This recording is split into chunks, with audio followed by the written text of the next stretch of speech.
Bonjour à tous et bienvenue dans cette vidéo doublement retransmise sur les réseaux sociaux Facebook et Twitter. Nous sommes en direct au siège social de Cogedim Club à Paris, dans le quartier de la Bourse. Alors l'événement qui nous réunit ce soir est la remise du prix du livre Cogedim Club, dont je suis la secrétaire générale. C'est une première à double titre, puisqu'il s'agit de la toute première édition, et de surcroît, nous l'inaugurons avec vous dans un format inédit.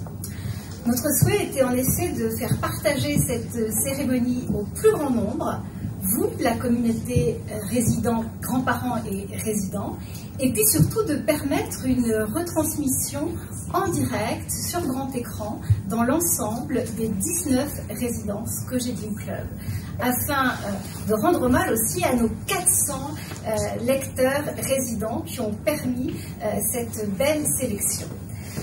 Avant de vous dévoiler le lauréat 2020, on va prolonger le suspense et prendre le temps de faire plus amplement connaissance avec les protagonistes de ce prix, à savoir les membres du jury que préside Brigitte Fossé, comédienne illustre qui nous fait l'immense honneur d'être à nos côtés ce soir, et je la remercie vraiment du fond du cœur tant je sais son agenda chargé en ce moment. Et sans plus attendre, je vais céder la parole au maître des lieux, maître de cérémonie, celui grâce auquel ce prix voit le jour ce soir, Jérôme Navarre, le directeur général de Cogedim Club. Florence, merci pour cette introduction. Alors, chers membres du jury, alors je suis vraiment très heureux d'être avec vous aujourd'hui pour le premier prix du livre Cogedim Club. Je salue également l'ensemble des résidents Cogedim Club et des équipes qui sont donc réparties dans nos 19 résidences et qui nous suivent donc en direct à travers les réseaux sociaux. Alors on vit en ce moment dans un contexte qui est particulier avec cette crise sanitaire. On a dû changer depuis maintenant de nombreux mois nos habitudes de vie, notre quotidien a été bouleversé, mais il y a une chose qui reste absolument essentielle, c'est celui d'ouvrir un livre. Lorsqu'on a été confinés, on a tous vécu, que ce soit nous, que ce soit nos proches, cette expérience dans laquelle on a vécu sans doute de manière difficile un sentiment d'isolement que nous avions.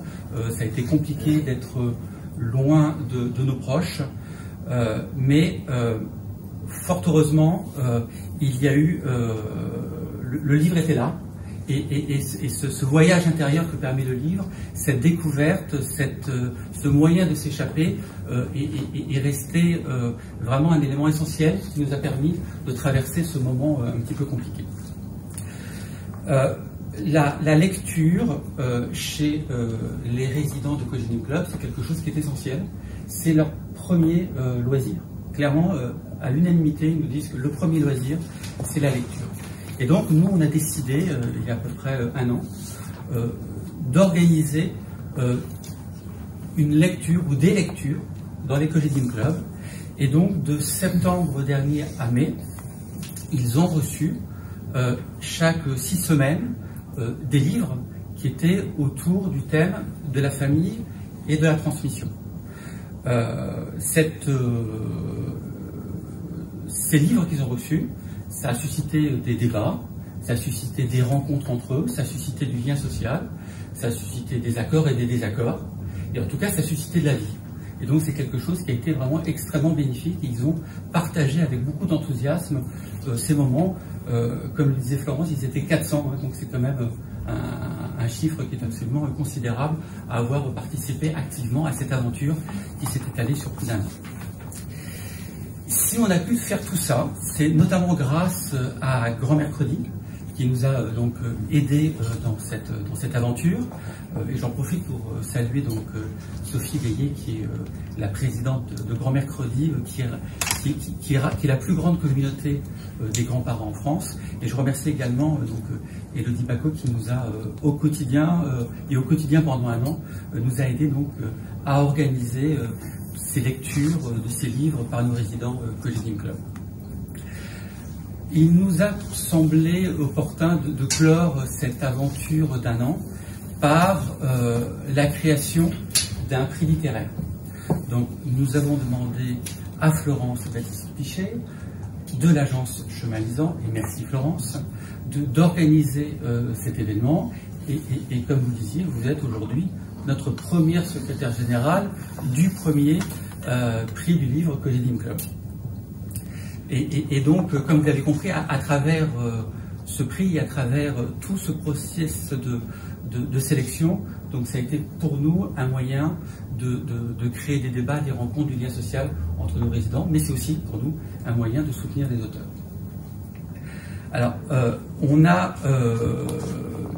pendant cette année, les résidents Cogedim Club donc, ont lu tous ces ouvrages et ils ont fait une sélection de 3 ouvrages. Donc c'est une très belle sélection que j'ai trouvé, que nous avons trouvé très variée et vraiment de très belle qualité. Et vraiment, je leur remercie d'avoir joué le jeu. Alors, les livres, quels sont ces 3 livres qui ont été retenus par les résidents de Cogedim Club? Donc d'abord, nous avons Corentine de Roselyne Bachelot, aux éditions Plomb. Et c'est un très bel ouvrage qui est un ouvrage à l'auteur, à la grand-mère de l'auteur, et qui met en lumière donc une femme d'un courage extrême qui a traversé une période ô combien difficile et douloureuse. Le deuxième ouvrage que les résidents de Cogedim Club ont sélectionné se nomme Villa Taylor, des auteurs Michel Canesi et Jamil Rahmani. Ce livre est édité chez Anne Carrière. Là, on a un livre qui nous plonge au cœur d'un Marrakech à la fin de la Deuxième Guerre mondiale, entre 2 époques. On est un petit peu entre 2 époques. Et c'est un livre hautement poétique, plein de lumière, de senteurs, d'images, et qui nous fait donc voyager. Et énormément de sensualité. Tous nos sens sont appelés à s'exercer dans la lecture de ce livre. Et enfin, le 3e livre est Lettres de Washington Square d'Annie Clare aux éditions Robert Laffont. Donc c'est un recueil qui nous emporte dans une histoire d'amour filiale, émouvante et bouleversante. On traverse les années, on traverse les décennies, on passe à travers plusieurs générations et on voyage du petit village d'Hersey qui est au pied des Pyrénées, dans une ville de New York qui est en pleine effervescence. Alors, pour partager ces 3 beaux livres, donc, il nous a fallu confier cette mission à un jury de personnalités. Et vraiment, je vous remercie tous d'avoir répondu avec autant de spontanéité à notre invitation pour participer à ce jury.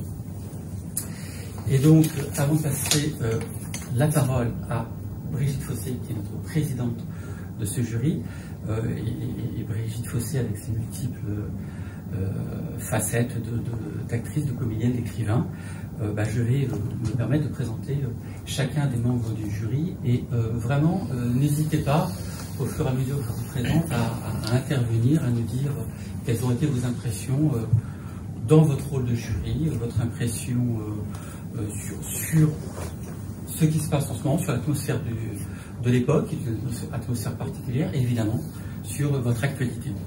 Alors, je vais commencer cette présentation par Monique Atlan. Monique Atlan, vous la connaissez parce que pendant de nombreuses années, elle a été critique littéraire sur France 2, dans une chronique qui s'appelle, elle anime une chronique qui s'appelle Dans quelle étagère, et elle a fait ça pendant de nombreuses années sur France 2, mais malheureusement, donc Monique n'a pas pu se joindre à nous aujourd'hui. Nous avons un médecin parmi nous, Éric Bouillet. Éric, vous êtes également écrivain et vous avez une spécialité particulière puisque vous êtes un éminent connaisseur de San Antonio. De Frédéric Dard et de San Antonio. Voilà, Frédéric Dard, San Antonio. Vous avez écrit, de cette vous avez écrit des livres sur l'auteur et vous avez également écrit, je crois, votre avant-dernier livre, me semble-t-il, qui est le dictionnaire amoureux de San Antonio. Chez Plon. Un autre médecin, mais peut-être un médecin de l'âme, Philippe Grimbert, vous êtes psychanalyste. Vous avez commis un livre un petit peu connu qui s'appelle Un secret, qui a été vendu à 1,5 million d'exemplaires, donc quelque chose de considérable, et qui a été porté à l'écran, au grand écran, par Claude Miller.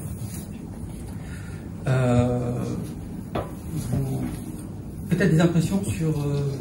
Oui, je peux dire un petit peu. En particulier, puisque vous avez la gentillesse d'évoquer Un secret, qui est pour moi un grand bonheur de succéder, mais surtout sur le fait que, quand je l'ai écrit, je pensais surtout à mes aînés, c'est-à-dire à ceux d'un âge supérieur au mien, qui est déjà considérable, mais qui ont traversé ces périodes abominables de la guerre.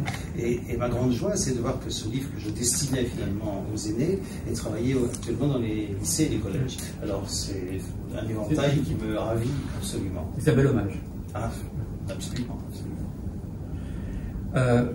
Parmi les membres du jury, nous avons également Francesca Mantovani. Francesca, elle est photographe et elle allie son art de la photographie avec sa passion de la littérature, puisqu'elle est portraitiste officielle chez Gallimard et elle est également à l'origine d'un site qui met en lumière un événement littéraire qui s'appelle Reading Wise. Donc, Francesca nous rejoindra un petit peu plus tard. Bonjour Delphine. En retard aussi, désolé. Mais non, pas en retard. Vous êtes là à point, Delphine. Donc vous collaborez au magazine de l'Express, vous êtes journaliste. Voilà, j'étais au service littéraire de l'Express, enfin, ça fait 15 ans maintenant. J'ai un petit peu changé de casquette à l'aune de changements au sein du journal. J'ai rejoint la rédaction technique, mais je garde quand même des critiques littéraires. Voilà, et vous faites, voilà, et j'ai vu que vous intervenez pour les choix littéraires de l'Express. Voilà, absolument. Voilà. Et je crois que vous collaborez également à d'autres médias. Non, plus maintenant. Non, plus maintenant. J'avoue que j'ai travaillé à RTL et à Lire à une époque. Et là, non, je suis uniquement sur l'Express. Pascal 5, vous êtes journaliste aussi. Oui. Vous avez travaillé pendant de nombreuses années au Figaro et vous avez animé la rubrique psychologie. Oui, je suis spécialisée en fait en psychologie. J'ai travaillé très longtemps à Psychologie Magazine, dont j'étais rédactrice en chef, et au Figaro, je gérais, c'est un mot horrible, la page psycho-santé. D'accord. Et je crois que vous êtes devenue peu à peu une spécialiste d'une poésie particulière. Oui, une passion m'a emporté, une passion pour la poésie haïku, qui est très mal connue en France, qui vient du Japon, mais qui est pratiquée par des Américains, des Canadiens, des Italiens, des Roumains. Et voilà, je me consacre maintenant entièrement à cette poésie. Merci. Donc voilà, après ce tour de raison, je propose, Brigitte, de vous passer la parole pour eh bien, un petit peu présenter la suite de la remise de ce prix littéraire. Bien, écoutez, en fait, moi j'étais très honorée quand je demande d'être présidente, parce que je trouve pas que je sois la plus brillante de ce jury éminent, puisque nous avons des grands auteurs, des journalistes, des grands photographes. Je présume que si on m'a demandé de présider, c'était pour traduire probablement les sentiments que nous avions pu ressentir en lisant les 3 livres, puisque pour le moment on ne va pas dévoiler... Pas encore un instant. Voilà. Alors, en ce qui me concerne, ce que j'ai trouvé très touchant dans ces 3 livres, c'est qu'ils avaient un point commun, qui était le thème de l'abandon. C'est-à-dire que ce qui m'a le plus frappé dans le livre de Roselyne Bachelot, c'est le moment où son arrière-grand-mère, qu'il s'agit de sa grand-mère. On ne sait pas sa grand-mère, Corentine. Sa grand-mère, Sa grand-mère. tout à fait. Oui, donc c'est sa grand-mère qui est abandonnée par son arrière-grand-mère. Parce que son arrière-grand-mère a trop d'enfants, elle ne peut pas les élever, et donc elle l'abandonne dans une famille où elle va devenir carrément domestique. Elle va tirer les bottes du monsieur qui s'occupe des chevaux, elle va lui faire son ménage, et tout est quanti. Esclave. Et c'est une horreur parce que l'enfant ne découvre cet abandon que sur le moment même, parce qu'elle lui dit je vais t'emmener chez un monsieur où tu vas travailler, et elle ne sait pas du tout que sa mère va l'abandonner. Mais elle, au moment où il y a cette rencontre avec ce monsieur, un regard avec sa mère, et le monsieur lui dit bon dépêchons-nous, on s'en va, elle comprend qu'elle est abandonnée, mais la mère n'a jamais eu le courage de prononcer le mot abandon, et là elle se met à hurler, et ça va bien au-delà de la littérature, c'est un cri, un hurlement qui ne peut être que vécu. On ne peut pas inventer une histoire comme ça, enfin, c'est l'horreur, quoi, c'est l'horreur. J'ai été complètement sidérée par cette histoire parce que elle transpire de beauté, de vérité, de cruauté, et voilà, et malgré tout, le personnage traverse la vie et va jusqu'à donner finalement à Roselyne Bachelot l'inspiration de se lancer dans la politique. C'est quand même, il y a quand même des gens, dans ma famille, il y a eu des gens comme ça, parmi mes grands-parents, ma grande-tante, qui étaient des gens qui n'étaient pas cultivés, mais qui avaient ce qu'on appelle des entrailles, c'est-à-dire, ils sont les gens qui inspirent les artistes finalement. C'est comme quand Victor Hugo disait toute la poésie va au peuple et elle vient du peuple. Parce qu'il y a des gens qui sont capables de crier de cette façon que l'écrivain, à un moment donné, se met à écrire. Comme si l'écriture était le cri muet des gens qui ne peuvent pas parler. Et pour moi, c'est hautement littéraire, ça, vraiment. Puis alors, il y a l'autre livre, Villa Taylor, Villa Taylor, qui part comme, voilà, il s'agit d'une femme très, très élégante, une femme élégante comme un homme, j'allais dire, avec des tailleurs costumes, voilà, son ordinateur, et puis affaire au banquier, qui fait peur à tout le monde, qui crabouille tout le monde, et puis un jour, elle apprend que sa grand-mère est morte alors qu'elle a été élevée au Maroc, et elle dit qu'elle ne retournerait plus jamais au Maroc, ça n'a plus rien à voir avec elle. Et elle tombe dans les bras du Maroc, littéralement. C'est-à-dire que les odeurs, les souvenirs, qui sont des effluves du passé, presque charnels, elle se fit enlever, enfin bref, tout ce qu'il y a de plus romanesque, et cette espèce de va-et-vient entre la vie contemporaine et la recherche de sa mère, qui est morte au Maroc. C'est vraiment un tiraillement que je trouve fascinant et très symbolique de ce que l'on vit dans la vie adulte, parce qu'on est tout le temps finalement, n'est-ce pas docteur, tiraillé entre les souvenirs d'enfance et le besoin de s'en affranchir et de vivre l'aventure de sa vie indépendamment de ça. Et puis le troisième livre, alors, qui est un livre qui m'a beaucoup plu aussi, mais qui est un livre, je trouve, comment dire, plus personnel, plus intime, moins littéraire, entre guillemets, tissé de lettres, et aussi de lettres redécouvertes, qui traite de l'abandon d'un homme par son père, et la grand-mère le lui a caché. Enfin, il n'y a que des mensonges avant mensonge et abandon. Et finalement, ce qui est absolument magnifique, c'est que la jeune fille, la petite fille qui découvre les lettres, qui découvre la vérité, je ne veux pas dévoiler, mais c'est elle qui permet à son père de retrouver sa vie. Et j'aime beaucoup ce rapport inversé quand ce sont les enfants qui sont nos maîtres. C'est-à-dire que les enfants, eux, savent ce qui est bon pour nous plus que nous savons ce qui est bon pour eux. Parce qu'ils n'ont pas encore été gâchés par l'existence. Voilà, donc pour ces trois raisons-là, je pense que c'est un très bon choix et qu'on a eu beaucoup de chance d'être membre de ce jury. Voilà. Y a-t-il d'autres réactions parmi vous avant qu'on dévoile? Je suis d'accord avec Brigitte Fossé sur le fait qu'il y a un fil qui relie ces trois livres. Ils sont absolument dans le thème, non seulement Randon, mais aussi comment ceux qui nous ont précédés nous portent et nous influencent et décident à leur façon de notre destin. Donc comment nous qui arrivons en haut, pendant un moment ou en bas de l'arbre généalogique, évidemment nous sommes un bourgeon qui a été nourri par toutes ces branches qui nous ont précédés dans l'existence. Donc ça c'est très intéressant. Ça, et puis bien sûr dans les trois livres il y a aussi ce thème du secret. Et ça, moi, j'y suis un tout petit peu sensible.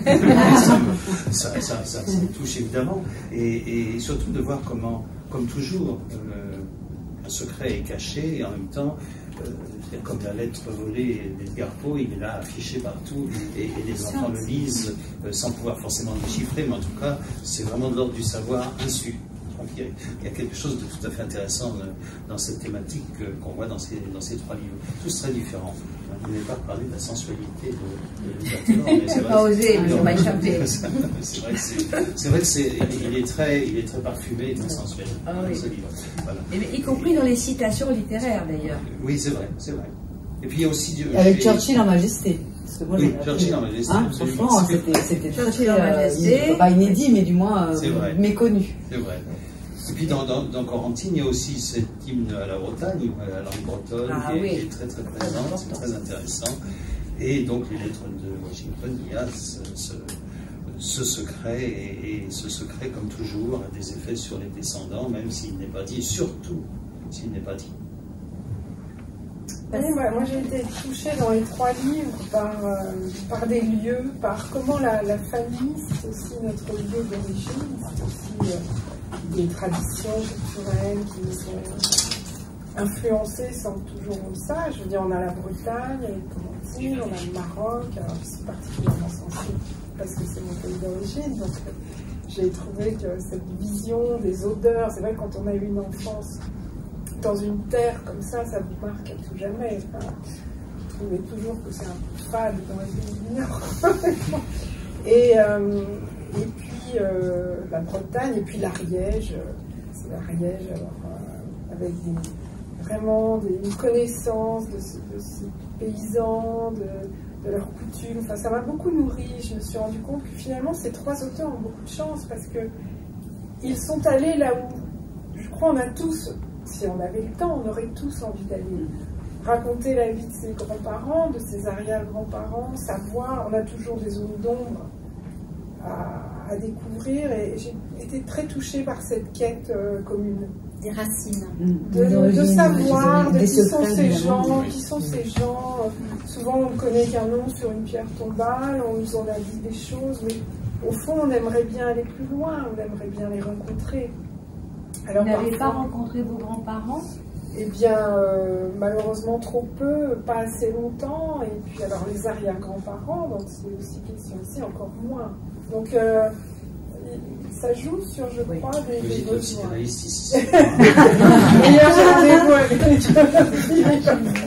Donc voilà, c'est bien de voir qu'aujourd'hui, il y a des romans sur cette quête familiale. Je trouve que ça fait du bien.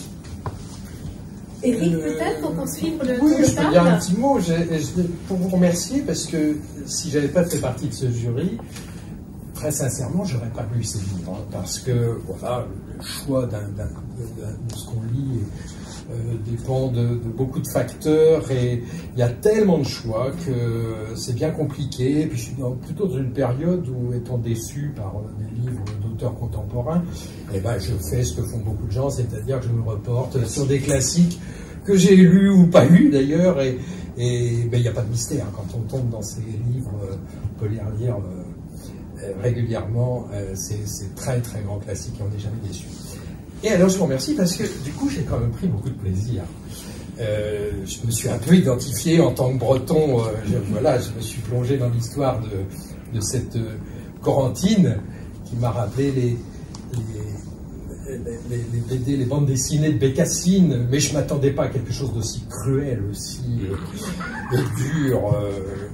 Oui, c'est pas une domestique, c'est une véritable esclave. Et c'est vraiment des conditions qu'on imagine mal aujourd'hui. Voilà. Et alors je voulais raconter, non, vous avez dit des choses, je ne vais pas les redire, qui me parlent beaucoup dans la description que vous avez faite de ces livres.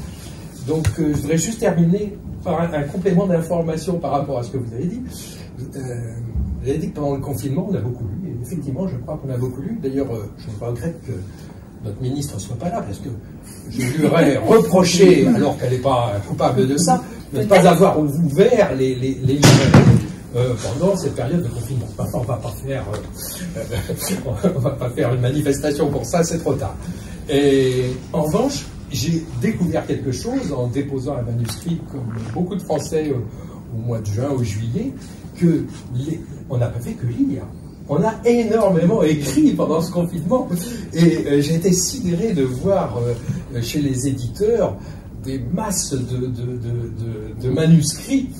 Je peux vous dire que nous aurons, si vous voulez bien me réinviter, du travail l'année prochaine pour faire une première sélection, parce qu'il y aura certainement beaucoup de livres sur des sagas familiales comme ça, qui correspondront au thème de ce prix Kojiki Club. Voilà. Merci Eric. Delphine, un commentaire sur tes impressions? Non, vous avez tout dit. J'étais très touchée par les propos de Brigitte Fossy sur le thème de l'abandon, effectivement, qui est très prégnant dans les 3 livres, et moi aussi qui m'a beaucoup marqué, et peut-être davantage dans Villa Taylor, puisque la narratrice, cette superbe jeune femme, cette executive woman, était abandonnée par sa mère, ce qui est quand même peut-être le pire abandon. Cela dit, Corentine aussi à sa façon. Donc, effectivement, ce thème de l'abandon, il est.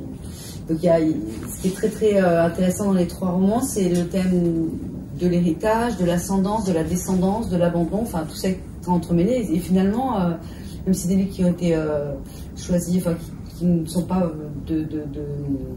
des publications forcément très récentes, en tout cas, je pense qu'elles augurent bien de ce nouveau prix sur les thématiques. À la fois, voilà, justement, de la transmission, la famille, et puis en même temps quelque chose de toujours littéraire, quoi. On n'est pas, on reste vraiment dans la littérature, et ça, j'ai trouvé ça très chouette. Merci Delphine. Alors le suspense monte. Alors est-ce que vous avez deviné, vous qui nous écoutez? Alors on donne le go. On donne le go. Et donc je vous invite, Philippe. Brigitte, peut-être, en tant que présidente, et puis Philippe commentera, je crois. En tant que présidente du jury, je vais me, comment dirais-je, je vais savourer le fait que je n'ai pas exercé mon influence, du tout. Et je voulais qu'on sache que chacun a vraiment voté selon son cœur.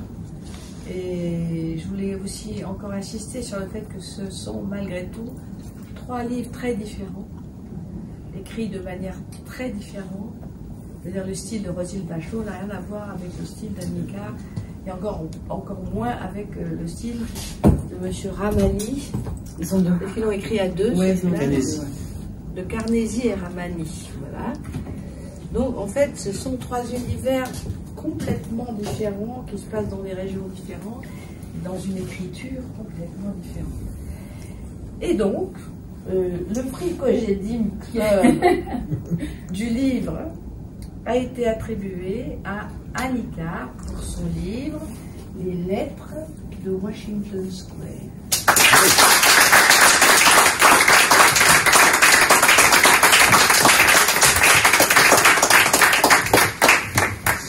Je vous laisse, et nous vous félicitons infiniment, et je laisse Philippe Delerme. Non plus. C'est les aléas du directif. Pardon, excusez-moi. Non, il existe. Il existe? On ne connaît pas. On ne connaît que Philippe Delerme. Ah, voilà. Vous êtes pardonné. Oui, je peux parler en mon nom et en nom de tous les membres du jury qui ont voté pour ce livre. Il y a une thématique, évidemment, je le répète, mais tout à fait proche et chère, celle du secret, mais je trouve que ce livre a le mérite non seulement d'être, ça peut être considéré peut-être comme un peu facile de dire, mais un page-turner, c'est-à-dire que c'est quand même le plaisir de la lecture, c'est-à-dire l'envie de savoir. Ça, c'est, je commencerai par ça, parce qu'indépendamment du thème du livre, il y a on ne le lâche pas. Parce que croyez bien que quand on lit beaucoup de livres, il y a des livres qu'on lâche. Et parfois même, on ne lâche pas, ils nous tombent des mains. Mais, ça arrive. Mais ça n'est pas le cas du tout ici. Au contraire, on est pris par une forme de suspense. C'est ça qui est formidable, c'est que c'est un thème grave. C'est un thème qui nous parle aussi de Ellis Island et du destin incroyable des immigrants qui se retrouvent parqués là. Un thème d'actualité en plus et qui est très très fort. Il y a évidemment ce thème du secret qui est très complexe dans la mesure où, encore une fois, on peut considérer que le personnage de Mado, la grand-mère, qui au fond interdit à cette jeune femme l'accès au grand-père et au fils l'accès à son père, on peut la trouver monstrueuse et en même temps on sait que c'est terriblement par amour qu'elle fait cet acte, qu'elle commet cet acte qui est quand même un peu criminel. Voilà, de confisquer ces lettres. Enfin, je ne veux pas en dire trop non plus parce que, comme j'ai parlé de suspense, bon, bref, je trouve que c'est intéressant de voir que la plupart des secrets de famille, ce qui les motive, ce qui les fait naître, ce qui les fait germer, c'est pas la haine, c'est pas la colère, c'est souvent l'amour. C'est l'amour pavé de bourse. C'est-à-dire que le chagrin, voilà. En tout cas des sentiments humains très, très pathétiques et auxquels on peut s'identifier tout à fait. Alors que quand on a une folle coche, bon, on a plus de mal à s'identifier. Là, non, pas du tout. C'est autre chose. C'est l'amour pour ces Zélie qui motive la naissance de ce secret. Voilà, donc le secret lui-même et les racines du secret sont toujours de la honte, de la culpabilité, du deuil. Là, il y a évidemment le deuil de la mère. C'est vrai que quand même Mado a des paroles un peu dures. Hein. Bon. Mais, encore une fois, motivée par l'amour qu'elle éprouve pour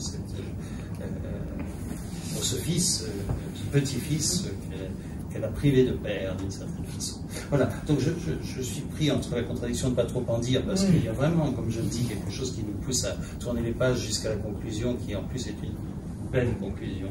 Il y a quand même heureusement à la fin quelque chose qui s'ouvre et qui nous fait respirer. Donc bravo. Merci. Le jury est très heureux de vous avoir attribué ce prix. Je suis extrêmement touchée, je suis extrêmement touchée de vos paroles venant de l'auteur d'un secret. Ça me touche vraiment profondément. Donc je vous remets ce prix. C'est un chèque de 5 000 € qu'on vous remet, et je vous remets au nom, non pas de Cogendim Club, mais des résidents de Cogendim Club. J'y tiens, parce que c'est vraiment eux qui ont, par leur lecture, contribué à ce prix dès le début de la chaîne. Et également, c'est également remis au nom de Grand Mercredi, qui est donc le partenaire avec qui nous avons œuvré pour ce prix. C'est une très belle histoire, très émouvante. Et je crois que ce roman n'est pas qu'un roman, parce qu'il parle d'abord de l'histoire de votre famille. Est-ce que vous pouvez nous en dire un petit peu plus sur ce roman? Oui, alors avant toute chose, je voudrais quand même vous remercier tous les résidents qui malheureusement n'ont pas pu être là ce soir, et c'est vraiment dommage. Voilà, c'est encore un aléa de ce qui se passe en ce moment et qui trouble un peu cette jolie fête. Vous remercier tous là, du membre du jury, de m'avoir fait première lauréate de ce prix. C'est quand même aussi quelque chose de beau d'être la première lauréate d'un nouveau prix. J'espère que je saurai en être à la fois digne et porter la suite de façon fière, parce que je le suis ce soir. Vraiment. Donc merci vraiment infiniment à tous, et merci de m'avoir fait lauréate devant quand même notre ministre de la Culture. C'est quand même une petite satisfaction. Je ne vais pas le cacher. Elle ne l'était pas au moment du choix. Non, elle n'était pas au moment du choix, et elle ne l'était pas non plus au moment où les librairies ont fermé. Exactement. Mais oui, effectivement. Alors, les thèmes qui avaient été retenus pour ce prix, notamment la famille, ce sont vraiment, la famille, c'est vraiment ma source d'inspiration principale. ne sais pas si vous connaissez un peu mon parcours, mais dans mon premier livre, j'ai raconté la relation particulière, mais très belle, que j'ai avec mon frère aîné, qui est handicapé mental. Dans mes autres livres, les 3 qui ont suivi, qui sont là des romans, mais qui ont fait l'objet d'une saga, du coup, j'ai parlé des femmes de ma famille, qui sont des femmes absolument formidables. Et dans les lettres de Washington Square, effectivement, en tout cas, je suis partie de l'histoire de mon grand-père paternel, qui, à 18 ans, au tout début du XXe siècle, a quitté l'Ariège, ce petit village d'Hercé, dans les Pyrénées, comme énormément de gens à ce moment-là, dans cette partie de l'Ariège, qu'on appelle le Couserans, vers les États-Unis, vers New York.